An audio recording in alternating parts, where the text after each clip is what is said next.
Selamat datang di Kisah Mencekam, tempat di mana setiap cerita datang untuk memukau keberanianmu.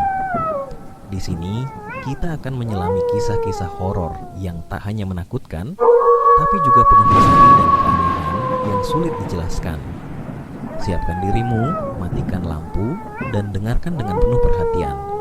Karena kegelapan yang akan kita masuki tak pernah sama seperti yang kamu bayangkan. Jangan lupa, jika kamu suka dengan cerita yang membuat jantung berdebar dan bulu kuduk merinding, tekan tombol berlangganan dan ikuti perjalanan horormu bersama kami. Terima kasih. Di kota metropolitan yang gemerlap, Cantika, Audi, dan Karin adalah tiga sahabat yang tidak terpisahkan. Mereka berasal dari keluarga kaya yang memiliki pengaruh besar dalam dunia bisnis. Namun, di balik kehidupan mewah mereka, ada cerita tentang persahabatan sejati yang selalu mereka pegang teguh. Cantika adalah yang paling ceria di antara mereka. Dengan senyum manisnya, ia selalu menjadi pusat perhatian dimanapun ia berada. Audi, di sisi lain, adalah si cerdas dan logis. Dia dikenal sebagai problem solver kelompok mereka. Karin, yang paling tenang, adalah pendengar setia yang selalu memberikan dukungan emosional. Mereka bertiga selalu bersama, baik saat menikmati liburan mewah di villa keluarga Audi maupun sekadar nongkrong di kafe berkelas di pusat kota. Di balik semua itu, mereka saling mendukung dalam setiap momen hidup. Ketika baik suka maupun seorang pemuda tampan dan rendah hati masuk ke kehidupan mereka. Dolly adalah teman kuliah Cantika. Meskipun bukan dari keluarga kaya, Dolly memiliki pesona yang sulit diabaikan. Karismatik, pintar, dan memiliki sikap yang hangat. Cantika, tanpa bisa menghindari perasaannya, mulai jatuh cinta pada Dolly. Namun, Dolly tidak sendirian. Ia memiliki seorang sahabat bernama Rehan, yang sifatnya agak berlawanan dengannya. Rehan adalah pria yang santai, humoris, dan lebih spontan. Ketika Dolly mulai sering menghabiskan waktu bersama kelompok Cantika, Rehan pun ikut bergabung dan dengan cepat menyatu dengan mereka. Cantika, meski jatuh cinta pada Dolly, tidak langsung mengungkapkan perasaannya. Ia takut persahabatan mereka terganggu jika perasaannya tidak terbalas. Karin, yang peka, menyadari perasaan Cantika lebih dulu. "Kalau kamu nggak bilang, kamu bakal terus gelisah," kata Karin suatu hari. Namun, Audi yang pragmatis memberi saran berbeda. "Kamu harus pastikan dulu perasaannya, jangan terburu-buru." Sementara itu, Rehan yang kerap menggoda Cantika soal Dolly, diam-diam mulai tertarik pada Audi. Sikap Audi yang cerdas dan lugas membuat Rehan ketika mereka berkumpul untuk makan malam, percakapan mulai mengarah ke hal-hal pribadi.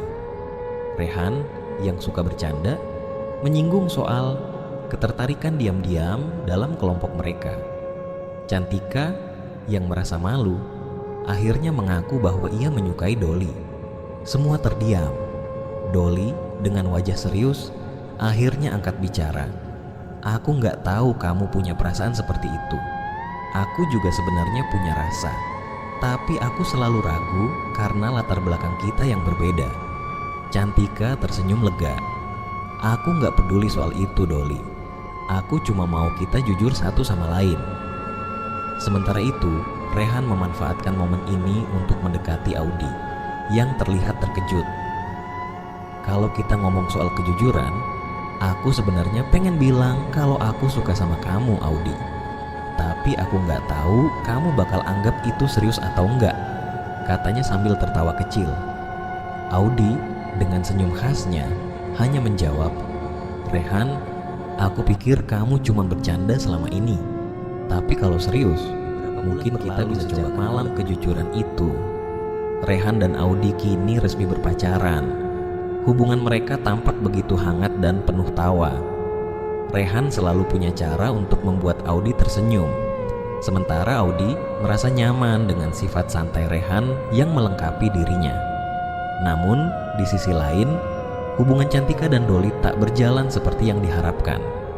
Meski mereka sering menghabiskan waktu bersama, Dolly belum menunjukkan tanda-tanda ingin membawa hubungan mereka ke tahap yang lebih serius. Cantika mulai merasa frustasi. Aku nggak ngerti Karin, keluh Cantika sambil menyeruput teh hangat di apartemen Karin. Dia bilang suka sama aku, tapi nggak ada langkah maju. Seolah aku cuma temannya. Apa aku kurang menarik buat dia? Karin menatap sahabatnya dengan penuh perhatian. Bukan soal menarik atau enggak, Tik. Doli itu tipe orang yang suka berpikir panjang. Mungkin dia butuh waktu lebih. Cantika menghela napas panjang. Aku capek nungguin. Aku mau dia lihat aku benar-benar spesial. Aku udah mutusin sesuatu. Karin mengerutkan kening. Apa maksudmu? Cantika mengangkat dagunya dengan percaya diri. Aku mau operasi plastik. Aku akan ke Korea Selatan bulan depan. Aku mau bikin wajahku lebih sempurna, biar dia nggak dengar keputusan Cantika. Kamu serius, Tik? Kamu nggak perlu itu. Kamu udah cantik kok. Cantik menurut kamu, Rin, tapi mungkin nggak menurut Doli, jawab Cantika tegas. Aku udah banyak riset. Kalau aku sedikit memperbaiki hidung, dagu, dan bentuk wajahku, aku bisa terlihat lebih menarik. Aku yakin itu bakal bikin Doli lebih yakin sama aku. Karin menggenggam tangan Cantika. Dengar, Tik, operasi plastik itu keputusan besar. Bukan sesuatu yang bisa kamu lakukan cuma karena kamu pengen bikin seseorang suka sama kamu. Ada banyak risiko, baik fisik maupun mental. Dan apa kamu yakin Doli bakal lebih menghargai kamu hanya karena penampilan? Cantika terdiam. Ia tahu Karin berbicara dari hati. Namun rasa frustrasinya membuatnya sulit berpikir. Ia juga merasa khawatir. Tik, aku tahu kamu merasa hubunganmu sama Doli gak jelas. Tapi ini bukan solusi. Kalau Doli benar-benar suka kamu, dia gak akan peduli kamu mau operasi atau enggak. Ya, tapi lihat kamu, Aud, kata Cantika menahan rasa iri. Kamu dan Rehan bahagia. Sementara aku gak tahu apa Doli benar-benar serius sama aku. Rehan yang mendengar pembicaraan itu akhirnya angkat bicara. Cantika, aku tahu aku bukan siapa-siapa untuk ngatur keputusanmu. Tapi percaya deh, kalau Doli gak bisa menerima kamu apa adanya, masalahnya ada di dia, bukan di kamu. Jangan pernah ubah dirimu. Cantika kembali ke apartemen Karin dengan perasaan campur aduk. Ia merenung lama, memikirkan apa yang dikatakan. Karin, Audi, dan Rehan kembali menguatkan Cantika bahwa cinta sejati tidak memerlukan perubahan besar pada diri seseorang. Tik, kalau kamu masih mau operasi, itu harus karena kamu menginginkannya untuk dirimu sendiri, bukan untuk orang lain, kata Karin. Cantika mulai menyadari bahwa keputusan untuk mengubah dirinya tidak seharusnya didorong oleh orang lain. Perlahan, ia mulai selama ini merasa tertekan dengan perasaan tidak cukup baik untuk Doli, akhirnya mengambil keputusan impulsif. Ia memutuskan menjalani operasi plastik di Jakarta, di klinik kecantikan milik saudaranya sendiri yang sedang menawarkan promo besar-besaran. Keputusan ini ia buat tanpa memberitahu Karin, Audi, atau siapapun. Cantika meyakinkan dirinya bahwa operasi ini adalah langkah yang benar. Aku gak perlu jauh-jauh ke luar negeri. Klinik saudaraku punya reputasi baik. Ini pasti berhasil, pikirnya. Namun, kenyataan berkata lain. Setelah operasi selesai, Cantika langsung menyadari ada yang salah.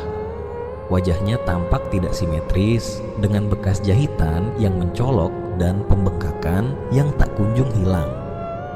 Ketika ia berkonsultasi ulang ke dokter di klinik, mereka meyakinkannya bahwa ini hanya sementara dan akan membaik dalam beberapa bulan. Namun, kondisi Cantika semakin buruk. Infeksi mulai berkembang, menyebabkan rasa sakit yang luar biasa. Cantika mulai panik dan merasa telah menjadi korban malpraktik.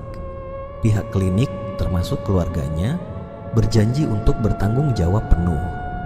Namun, bagi Cantika, itu tidak cukup. Ia merasa kehilangan kepercayaan diri sepenuhnya. Wajahku rusak, gumamnya setiap kali menatap Cantika. Ia menolak bertemu dengan siapapun, bahkan sahabat-sahabatnya. Ia mematikan ponsel dan memutus semua komunikasi. Karin dan Audi yang mulai merasa khawatir mencoba menghubungi Cantika berkali-kali, tetapi tak mendapat jawaban. Aku yakin ada sesuatu yang gak beres, kata Karin pada Audi. Karin dan Audi akhirnya mengunjungi rumah Cantika tanpa pemberitahuan. Mereka disambut oleh pembantu rumah tangga yang tampak gugup. Nona Cantika di kamar, tapi dia nggak mau keluar, katanya. Dengan sedikit memaksa, mereka akhirnya berhasil masuk ke kamar Cantika. Mereka terkejut melihat keadaan sahabatnya. Wajah Cantika masih bengkak dengan bekas luka yang terlihat jelas. Mata Cantika sembab karena terlalu sering menangis. "Kenapa kamu nggak bilang sama kami, Tik?" tanya Karin menahan tangis. "Aku malu," jawab Cantika dengan suara lemah. "Aku cuma mau terlihat lebih baik, tapi lihat aku sekarang. Aku bahkan nggak berani keluar rumah." Audi menggenggam tangan Cantika.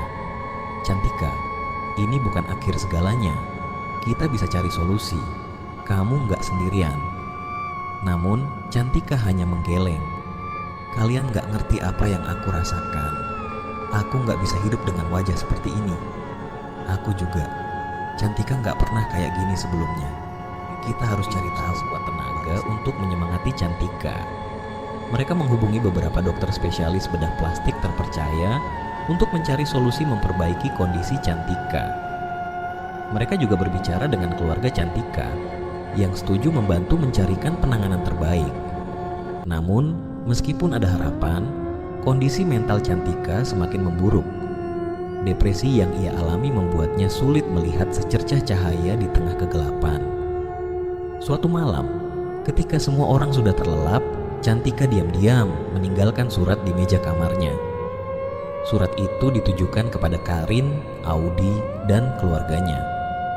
Dalam surat itu ia menulis, "Aku minta maaf karena aku nggak bisa lebih kuat. Aku nggak ingin terus hidup seperti ini. Kalian sudah sangat baik padaku, tapi aku nggak bisa menerima diriku sendiri. Terima kasih untuk semuanya. Aku akan selalu menyayangi kalian." Pagi harinya, tubuh Cantika ditemukan tak bernyawa di kamarnya. Ia telah mengambil keputusan Karin, Audi, dan semua orang yang mencintai Cantika. Mereka merasa bersalah karena tidak bisa mencegah tragedi ini. "Kita harusnya bisa melakukan lebih banyak," kata Audi sambil menangis di pelukan Rehan. Namun, Karin mencoba menguatkan semua orang. "Cantika mungkin merasa kehilangan dirinya, tapi aku yakin dia ingin kita tetap kuat. Kita harus memperjuangkan apa yang dia tinggalkan, pelajaran untuk mencintai diri sendiri." Cantika berlangsung di bawah langit yang mendung. Udara terasa berat, seolah ikut merasakan duka mendalam yang melingkupi semua yang hadir.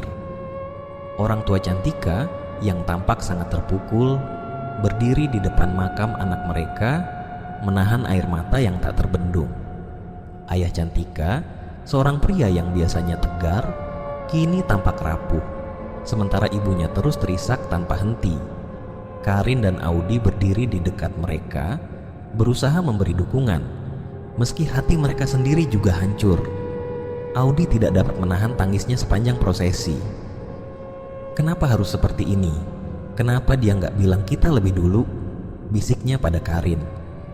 Karin memegang tangan Audi erat, berusaha menguatkannya. "Kita nggak bisa mengubah yang sudah terjadi, Audi.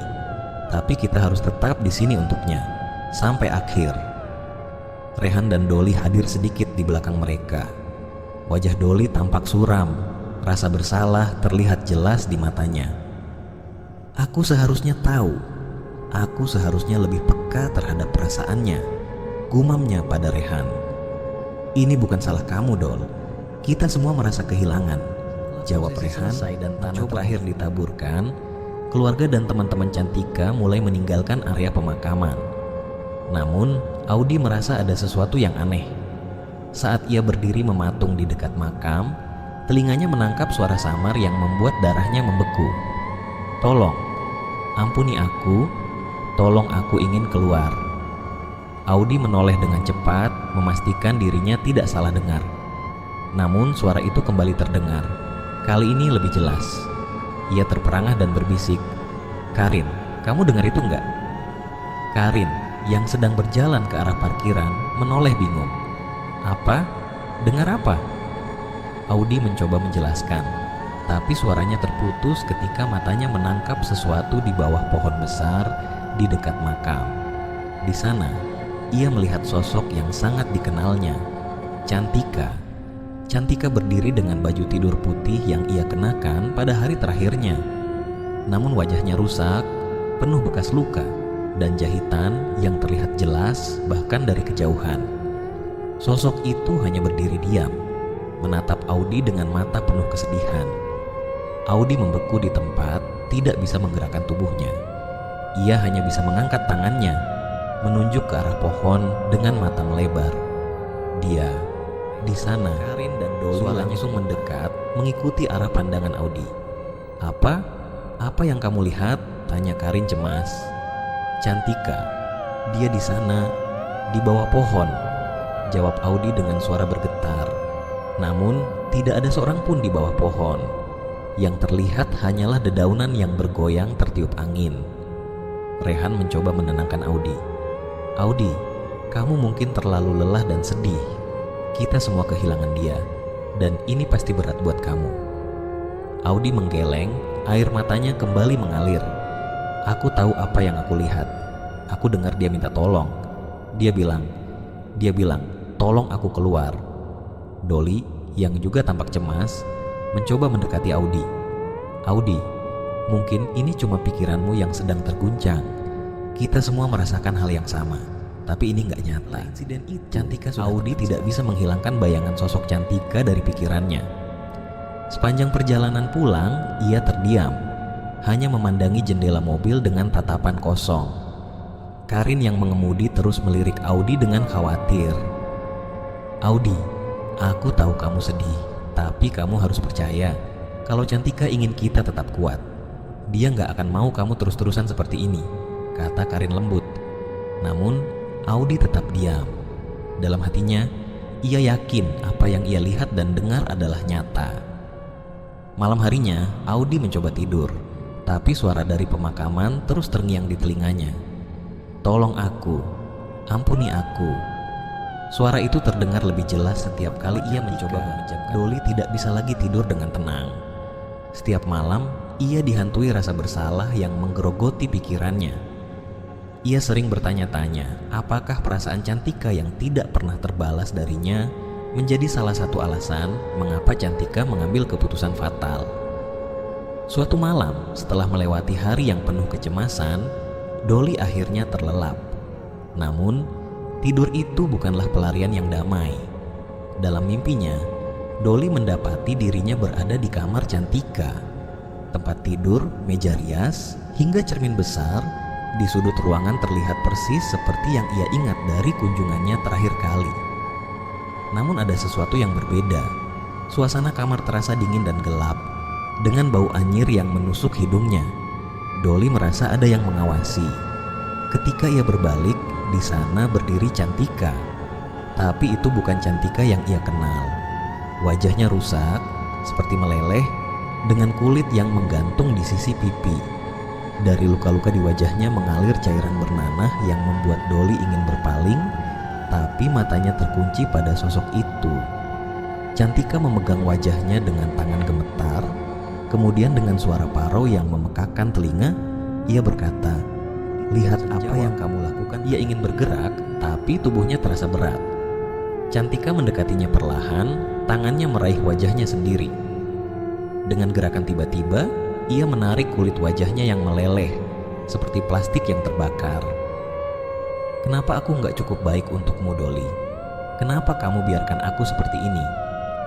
Katanya lagi, suaranya terdengar putus asa, namun penuh kemarahan. Dolly berusaha berteriak, tapi suaranya tertahan di tenggorokan. Ia mundur beberapa langkah, tapi setiap kali ia melangkah, Cantika semakin dekat. Akhirnya, ia merasa punggungnya menabrak dinding. Ia terperangkap. Cantika sekarang berdiri tepat di depannya. Matanya yang rusak menatap Dolly dengan intens, dan senyumnya yang bengkok membuat seluruh tubuh Dolly gemetar. Ia mengulurkan tangan yang penuh luka bernanah ke arah Dolly. "Apa aku kurang cantik sekarang?" Tiba-tiba, Cantika meraih wajah Dolly, dan panas menyengat langsung terasa seperti kulit terengah-engah dan keringat dingin mengalir di wajahnya. Ia menyentuh pipinya. memastikan bahwa semuanya masih utuh. Namun, rasa panas dari sentuhan Cantika dalam mimpinya terasa begitu nyata. Ia memandangi sekeliling kamarnya yang gelap. Jantungnya berdegup kencang dan ia merasa ada seseorang yang sedang mengawasinya. Selimut yang membungkus tubuhnya tidak mampu mengusir dingin yang menyelimutinya. Apa yang barusan terjadi? Gumamnya sambil memegang dadanya yang berdebar. Namun, saat ia menoleh ke arah cermin di sudut kamar, ia merasa bulu kuduknya berdiri. Di cermin itu, sekelebat bayangan Cantika melintas, mengenakan baju tidur putih dengan wajah rusaknya yang sama seperti dalam mimpi. Dolly segera menyalakan lampu kamar dan memalingkan pandangan dari cermin. Tapi bayangan itu tetap ada untuk menceritakan semuanya pada Rehan. "Reh, aku nggak bisa tidur. Aku terus-terusan mimpi buruk tentang Cantika. Dia datang dengan wajahnya yang rusak. Dia bilang, 'Ini salahku, kalau aku yang bikin dia seperti itu,' kata Dolly dengan nada putus asa. Rehan mendengarkan dengan serius. "Dol, ini bukan salah kamu. Kamu nggak pernah sengaja menyakiti dia. Tapi aku merasa aku bisa mencegah semua ini," kata Dolly menundukkan kepala. "Dolly, mungkin ini pikiran kamu sendiri yang bikin kamu dihantui. Kamu perlu bicara dengan Karin dan Audi. Mereka juga sahabat Cantika, dan aku yakin mereka bisa bantu kamu cari cara untuk menghadapi ini." Setelah kematian tragis Cantika, suasana di lingkungan perumahannya berubah menjadi sunyi dan menyeramkan. Rumah besar yang biasanya dipenuhi dengan suara tawa dan aktivitas kini menjadi gelap, dengan tirai selalu tertutup dan aura yang terasa dingin bahkan di siang hari. Namun, cerita-cerita aneh mulai bermunculan di kalangan warga sekitar. Suatu malam, seorang tukang sate bernama Pak Raffi sedang mendorong gerobaknya melewati perumahan Cantika. Waktu sudah menunjukkan pukul 10 malam dan ia berencana untuk pulang. Namun, ketika ia melintas di depan rumah Cantika, terdengar suara perempuan memanggilnya dari halaman rumah yang gelap. Pak Sate, kesini dong." Pak Raffi menoleh meski ia merasa bulu kuduknya langsung meremang. Ia melihat seorang perempuan berdiri di depan gerbang rumah Cantika. Perempuan itu mengenakan baju tidur putih dan melambai ke arahnya dengan senyum aneh. "Pak, aku mau pesan sate kulit, ada kan?" katanya dengan nada datar namun menusuk. Pak Raffi menggeleng pelan. "Maaf Mbak, sate kulitnya habis." Lalu mulai mengangkat tangannya ke wajah. Pak Raffi memandanginya dengan bingung, hingga tiba-tiba perempuan itu menarik kulit wajahnya sendiri. Suara robekan terdengar jelas di malam sunyi itu. Wajahnya berubah menjadi tengkorak yang berdarah-darah, sementara kulit yang ia tarik seperti plastik yang mencair, meneteskan cairan kental merah ke tanah. "Nggak apa-apa Pak," katanya dengan suara serak. "Pakai kulit ini aja."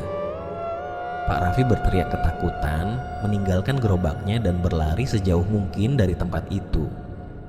Gerobak sate miliknya ditemukan keesokan harinya di tukang ojek online bernama Arman. Ia menerima pesanan makanan dari aplikasi dengan alamat tujuan rumah Cantika. Pesanan itu masuk menjelang tengah malam, dan meskipun merasa sedikit aneh menerima pesanan di waktu itu, ia tetap menjalankan tugasnya. Setibanya di depan rumah Cantika, suasana terasa aneh. Rumah itu gelap dan tidak ada tanda-tanda kehidupan di dalamnya. Arman mengetuk gerbang beberapa kali, namun tidak ada jawaban. Ia mencoba menelepon nomor yang tercantum di aplikasi, tetapi tidak diangkat. Beberapa menit kemudian, pintu rumah terbuka dan seorang pembantu keluar dengan wajah bingung. "Mas, ada apa ya?" tanyanya. "Ini Bu, saya ada pesanan makanan untuk Mbak Cantika. Katanya alamatnya di sini," jawab Arman. Pembantu itu langsung pucat. "Mbak Cantika? Tapi Mbak Cantika sudah meninggal beberapa hari yang lalu," katanya dengan suara bergetar. Arman merasa darahnya berdesir. "Tapi saya dapat pesanan dari aplikasi Bu. Ini pesanannya jelas atas nama Cantika." Pembantu itu menggeleng, matanya mulai berkaca-kaca. "Itu nggak mungkin. Mas, maaf, tapi Mbak Cantika sudah nggak ada. Ini pasti ada yang salah." Arman tidak tahu harus berkata apa. Ia menunjukkan layar ponselnya kepada pembantu itu, tetapi ketika mereka memeriksa aplikasi, pesanan itu tiba-tiba menghilang, seolah-olah tidak pernah ada. Dengan rasa takut yang semakin membesar, Arman segera meninggalkan tempat itu. Namun, ketika ia melaju dengan motornya, ia merasa ada seseorang yang duduk di boncengan belakangnya, padahal ia tidak pernah tersebar di antara warga perumahan. Beberapa orang mengaku mendengar suara tangisan atau tawa aneh dari arah rumah Cantika di malam hari.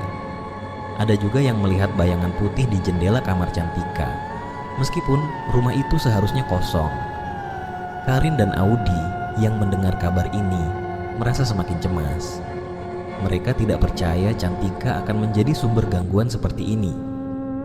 Mungkin dia belum tenang, kata Audi kepada Karin. Kita harus melakukan sesuatu, balas Karin. Mereka berdua berencana untuk mengunjungi rumah Cantika dan berbicara dengan keluarganya, dengan harapan dapat menemukan cara untuk membantu sahabat mereka beristirahat melakukan operasi plastik kembali beraktivitas seperti biasa. Namun, bagi dokter dan suster yang menangani operasi terakhir Cantika, kenangan malam itu terus membayangi. Mereka merasa bersalah, terutama setelah berita tentang kondisi Cantika yang memburuk hingga akhirnya meninggal dunia tersebar luas. Dr. Arif yang merupakan saudara jauh Cantika berusaha melupakan kejadian itu. Meski merasa berat hati, ia terus meyakinkan dirinya bahwa ia sudah melakukan yang terbaik. Malam itu, rumah sakit tampak lebih sunyi dari biasanya.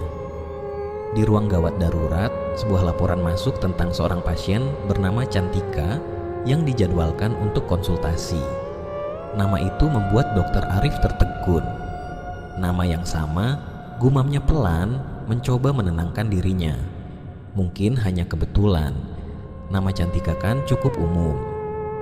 Suster Maya yang ikut mendampingi operasi terakhir Cantika juga merasa gelisah. Ia melirik ke arah Dr. Arif lalu berkata pelan, "Pak dokter, apa ini nggak aneh? Cantika." Dr. Arif menggeleng. "Jangan pikir yang aneh-aneh, fokus saja pada tugas kita." Pasien itu belum juga datang ke ruang konsultasi. Setelah beberapa lama menunggu, mereka memutuskan untuk memeriksa ruang operasi. Ketika mereka tiba di sana yang seharusnya kosong, berdiri seseorang dengan pakaian putih lusuh membelakangi mereka. Rambut panjangnya terlihat kusut dan tubuhnya tidak bergerak sedikit pun. "Maaf, siapa Anda? Apa Anda pasien yang tadi dijadwalkan?" tanya Dr. Arif dengan suara yang mulai bergetar. Sosok itu tidak menjawab. Ia hanya berdiri diam, membuat suasana semakin mencekam. Setelah beberapa saat, sosok itu berbicara dengan suara pelan, namun jelas terdengar di seluruh ruangan. "Kembalikan wajahku seperti semula. Tolong bantu aku ingin cantik."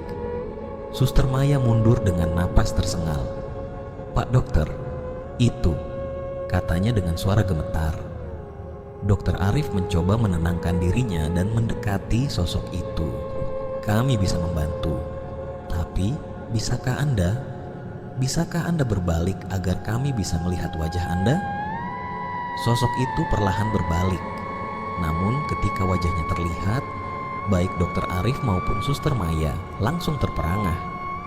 Wajah perempuan itu penuh luka terbuka, dengan kulit yang hampir terlepas dari tengkoraknya. Darah dan nanah mengalir dari luka-luka itu, menciptakan pemandangan yang membuat mereka ingin memalingkan wajah. Perempuan itu tersenyum aneh, lalu berkata dengan suara serak, "Operasi ini gagal dokter, lakukan lagi." Di tempat, sementara Suster Maya berteriak histeris dan berlari keluar ruangan. Perempuan itu mendekatkan wajahnya ke Dr. Arif, memperlihatkan luka-luka yang semakin menganga. Ia meraih kulit wajahnya, menariknya dengan kasar hingga terdengar suara robekan. "Operasi sekarang dokter, atau aku tidak akan pernah pergi," katanya sambil menyodorkan kulit wajahnya yang terkelupas. Dr. Arif mencoba berbicara, namun lidahnya terasa keluh. Dengan tangan gemetar, ia mengambil langkah mundur, namun sosok itu terus mendekatinya. Ruangan yang dingin semakin terasa mencekam, dan bau busuk menyeruak memenuhi udara. "Cantika, maafkan aku," kata Dokter Arif lirih. Akhirnya menyadari bahwa sosok itu bukan sekadar pasien. Perempuan itu tersenyum bengkok, matanya menatap tajam. "Maaf saja tidak cukup, dokter. Kembalikan wajahku, atau kau akan merasakan rasa sakitku." Lampu di ruangan tiba-tiba berkedip-kedip dan suara aneh mulai terdengar, seperti rintihan dari dinding-dinding ruangan. Dokter Arif akhirnya berhasil mengumpulkan keberaniannya untuk berlari keluar, meninggalkan ruangan terduduk di lantai lorong rumah sakit, menangis histeris. Ia tidak mampu berkata apa-apa, hanya menunjuk ke arah ruang operasi dengan tangan gemetar. Ketika petugas keamanan datang untuk memeriksa, ruangan itu kosong seperti sedia kala, namun bau busuk masih tertinggal. Dokter Arif memutuskan untuk menghentikan semua operasinya sementara waktu. Ia merasa bahwa ini adalah bentuk balasan dari Cantika dan bahwa ia tidak akan pernah bisa lepas dari bayangan kegagalan itu. Namun, di malam-malam berikutnya, Dokter Arif terus mendengar suara yang sama di dalam mimpinya. "Kembalikan wajahku." Itu yang membuatnya Karin, Doli, dan Rehan berkumpul di rumah Karin. Mereka mencoba menghabiskan waktu bersama untuk saling menguatkan setelah serangkaian kejadian mencekam yang melibatkan nama Cantika. Suasana awalnya tegang, terutama bagi Audi dan Doli yang masih dihantui rasa bersalah dan mimpi buruk tentang sahabat mereka yang telah tiada. Rehan dengan sifat yang humoris berusaha mencairkan suasana. Ia duduk santai di sofa sambil menggoda Audi. "Sayang, kamu gak usah takut. Aku ada di sini.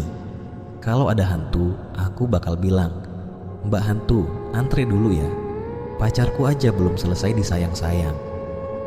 Audi tertawa kecil meskipun matanya tetap gelisah. Sesekali melirik ke jendela. Karin yang duduk di sebelahnya menepuk tangan Audi untuk menenangkan diri. "Udah Di, jangan dengerin Rehan terus. Fokus ngobrol aja sama kita." Suasana tiba-tiba berubah ketika Doli yang duduk menghadap jendela besar ruang tamu tiba-tiba berhenti bicara. Wajahnya pucat dan matanya membelalak ke arah luar. Ada yang jalan di luar," bisiknya. Audi yang penasaran ikut melirik ke arah jendela. Ia juga melihat sesosok perempuan dengan baju tidur putih berjalan perlahan di depan pagar rumah Karin. Sosoknya tampak seperti melayang, rambut panjangnya memanjang menutupi sebagian wajahnya. Meski lampu jalan membuat wajahnya sulit terlihat jelas, Audi merasa ada sesuatu yang tidak biasa. "Itu siapa?" bisik Audi dengan nada ketakutan, memegang lengan Rehan erat-erat. Rehan yang duduk membelakangi jendela tertawa kecil. "Siapa? Tukang jual tahu bulat malam-malam? Jangan ngada-ngada sayang. Aku serius Ray," seru Audi kini terdengar panik. Namun, ketika Rehan dan Karin berbalik untuk melihat ke jendela, sosok itu sudah tidak ada. Karin menggeleng. "Gak ada apa-apa kok, mungkin kamu hanya halusinasi." Doli yang masih memandang keluar menggeleng perlahan. "Aku juga lihat tadi, perempuan. Kayaknya yang semakin mengencang." Rehan mencoba mengambil alih situasi. Ia merangkul Audi dan berkata dengan nada bercanda, "Kalau itu benar Cantika, dia pasti cuma mampir buat bilang hey. Dia tidak akan mengganggu kita kok. Kita kan sahabatnya. Udah, kamu tenang aja. Aku ada di sini." "Tapi tadi aku lihat jelas," jawab Audi. Suaranya masih bergetar. "Sayang, jangan terlalu diambil hati. Mungkin bayangan pohon aja." Rehan masih bercanda, berusaha mencairkan suasana yang semakin tegang. Ia merangkul Audi dengan gaya santai, meski Audi tampak masih gelisah. "Sayang, kalau kamu terus takut gitu, aku bakal susah tidur malam ini. Ingat, hantu juga butuh cinta, jadi aku bakal kasih tahu mereka. Nggak ada jatah buat kalian malam ini." Audi tersenyum kaku, namun matanya masih memandang sekeliling ruangan dengan waspada. Karin yang duduk di sofa seberang mencoba tenang, tapi tiba-tiba ia merasa ada yang berubah di ruangan itu. Udara menjadi lebih dingin dan bau anyir samar mulai tercium. Ketika Karin mengalihkan ke arah Rehan dan Audi, ia membeku. Di sebelah Rehan duduk seorang perempuan dengan rambut panjang kusut, mengenakan baju tidur putih yang penuh noda darah. Wajahnya rusak, kulitnya tampak mencair dan meneteskan cairan kental berwarna merah bercampur nanah. Mulutnya dengan tangan adalah mencoba menahannya. "Audi, Dolly, lihat itu!" bisiknya dengan suara bergetar. Dolly dan Audi menoleh dan seketika wajah mereka memucat. Sosok Cantika duduk di sebelah Rehan menggantikan posisi Audi yang kini terduduk di ujung sofa. Namun Rehan tidak menyadari apa yang terjadi. Ia masih berbicara dengan santai, bahkan merangkul sosok itu sambil tertawa kecil. "Kamu gak usah takut sayang, aku ini pelindung kamu kan. Kalau ada yang berani ganggu, aku kasih tahu mereka siapa bosnya di sini," katanya dengan gaya bercanda. Namun suara tawa Rehan terhenti ketika perempuan di sebelahnya berbicara dengan suara serak dan melengking. "Tolong aku Audi, Karin, di sini panas sekali." Rehan menoleh dengan bingung, baru menyadari bahwa suara itu bukan berasal dari Audi. Ia melongok ke sisi kirinya dan matanya langsung bertemu dengan wajah Cantika yang rusak. Mata membelalak, mulutnya ternganga tanpa suara. "Dolly," sosok itu berbisik, suaranya menyayat hati. Yang akhirnya menyadari apa yang sedang terjadi, perlahan menarik tangannya dari sosok itu. Ia terhuyung mundur, matanya melebar. Ini nggak mungkin," gumamnya. Cantika mengangkat tangannya yang berlumuran darah dan menyentuh wajahnya sendiri, menarik kulit yang sudah meleleh itu hingga sebagian tengkoraknya terlihat. "Aku hanya ingin cantik. Kenapa kalian biarkan ini terjadi padaku?" Sosok itu tiba-tiba bangkit, berdiri dengan gerakan kaku seperti boneka. Matanya yang gelap menatap mereka semua dengan tajam, sebelum perlahan menghilang di depan mata mereka, meninggalkan bau anyir yang menusuk. Ruangan itu hening selama beberapa saat setelah Cantika menghilang. Audi menangis terisa, Karin segera memeluknya. Rehan tampak syok, wajahnya pucat, sementara Dolly hanya bisa duduk terpaku, keringat membasahi dahinya.